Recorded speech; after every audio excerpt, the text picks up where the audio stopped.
possible de réussir en Mauritanie? Pour moi, c'est possible. C'est possible dans quel sens? C'est possible dans le sens où il faudrait d'abord qu'il y ait de l'autodiscipline. Okay. Il y a aussi le fait de sortir de l'informel.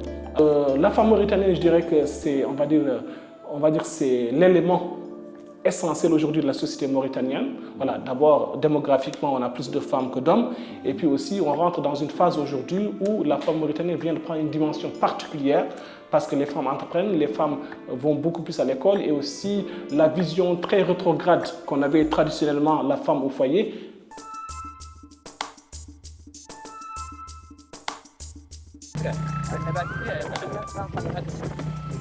Bonjour, si tu es nouveau sur ma chaîne, laisse-moi juste une minute pour me présenter. Je m'appelle Alioune Diakité, ingénieur agronome. Je suis venu pour vous toutes les régions de la Mauritanie à la recherche de solutions et des opportunités pour toi et te permettre d'investir sur la durabilité dans ton pays. Réussir en Mauritanie, c'est ma nouvelle chaîne pour t'aider à trouver des solutions pour garantir ta réussite dans tes projets et assurer ton indépendance financière. Alors, si vous avez des questions ou des solutions pour nos frères et nos sœurs au pays, abonnez-vous sur ma chaîne Réussir en Mauritanie et donnez la chance à tous les Mauritaniens l'opportunité de contribuer au changement et à l'amélioration des conditions de vie dans nos villes et dans nos villages.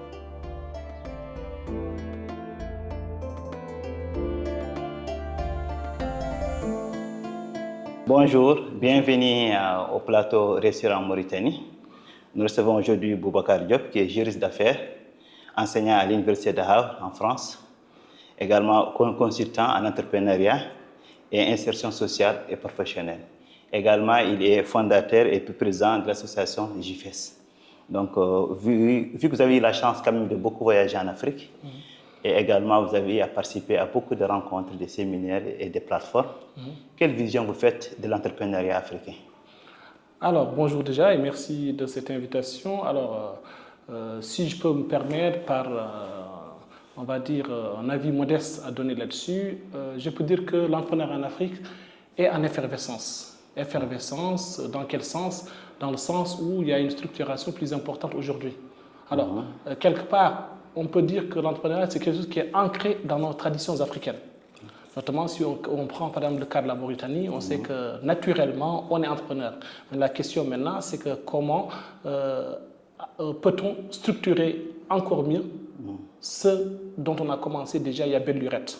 Parce que quand je dis qu'on est entrepreneur né, c'est que dans notre entourage, madame, nos mamans, nos tantes, on les a toujours trouvés en train de faire un petit commerce. Okay. Que ce soit un commerce de boubou, que ce soit le moule table qui est dans la rue, qui essaie de gagner son pain à la fissure de son front, que ce soit tout et n'importe, ou bien par exemple ce qu'on appelait par exemple, nous dans les traditions halpulaar, le djambechek, c'est-à-dire celui qui vend à crédit. Donc tout ça, c'est des formes d'entrepreneuriat qui ne disent pas leur nom, mais qui sont développées au fur des années et qui ont été transmises en fait, des formes transmises de génération en génération.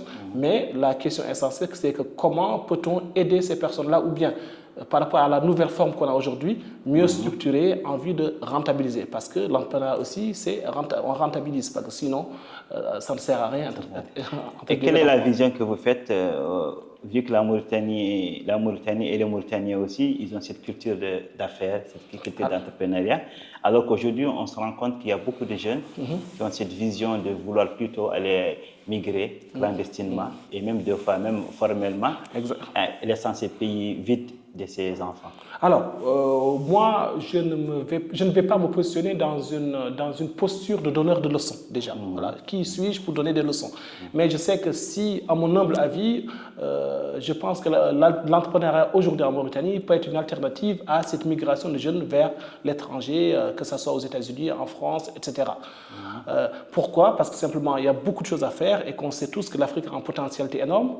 La question, c'est comment maintenant aider les jeunes à mieux structurer et surtout aussi sortir de l'informel et amener à ce que les États puissent mettre en place des politiques d'accompagnement de ces jeunes pour pouvoir bien se lancer et développer des activités génératrices de revenus. Alors aussi des politiques publiques, il ne faut pas non plus réfuter cet aspect-là, notamment par la mise en place, on va dire, de nouvelles lois, de textes, notamment avec le Startup Act, etc. Ça, c'est des choses qui permettront dans un premier temps de pouvoir amener les jeunes à pouvoir tester leurs idées. Et ça, je trouve que c'est des choses aussi qui vont dans le sens de pouvoir... Selon toi, c'est possible de réussir en Mauritanie? Pour moi, c'est possible. C'est possible dans quel sens? C'est possible dans le sens où il faudrait d'abord qu'il y ait de l'autodiscipline. Okay. Il y a aussi le fait de sortir de l'informel. Alors, comment sortir de l'informel? On sort de l'informel par une structuration. C'est-à-dire d'abord se former, comme je dis souvent, se former pour performer. Tout passe par la formation. L'éducation, c'est la base de tout développement. Ouais. Parce que c'est l'éducation qui permettra de créer l'autodiscipline. Donc, raison pour laquelle je pense que s'il y a une base de formation essentielle et durable, automatiquement, les jeunes pourront acquérir le maximum de connaissances qui leur permettront de pouvoir entreprendre avec beaucoup de quiétude. Okay. Et ça, quel conseil vous donnerez à la jeunesse mauritanienne? Alors, je dirais que, si je peux me permettre, le conseil, c'est que l'entrepreneuriat est un chemin parsemé d'embûches. Voilà, tout le monde, c'est connu.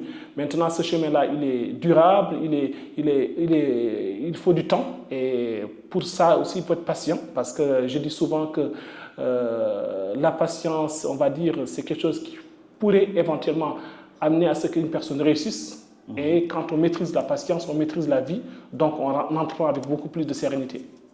Et quel conseil vous donnerez plutôt à la femme mauritanienne?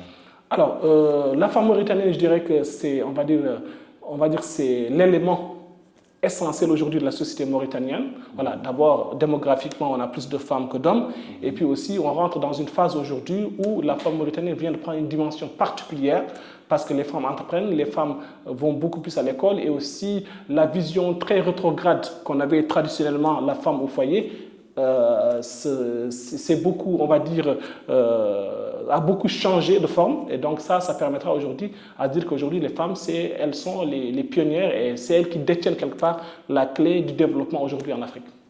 Et quel est votre dernier mot pour conclure? Alors, mon dernier mot, ce sera tout simplement de dire que je suis content aujourd'hui de pouvoir continuer à aider et donner des conseils aux jeunes éventuellement dans leur projet d'entrepreneuriat. Pourquoi? Parce que simplement, ça me fait plaisir et aussi, je pense aussi que c'est un vecteur de développement. Parce que si on arrive quand même à booster ces jeunes-là, à les orienter, c'est toujours quelque chose qui pourrait permettre à un pays de pouvoir se développer. Et surtout aussi se débarrasser de l'idée que l'État est là pour tout faire. L'État d'abord ne peut pas tout faire.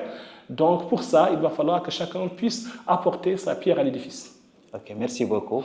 Et nous vous remercions et nous souhaitons aussi bon retour. Merci beaucoup et puis merci encore de l'invitation. Et ce sera toujours un plaisir de pouvoir collaborer et puis apporter si je peux y contribuer à ces projets-là. Merci.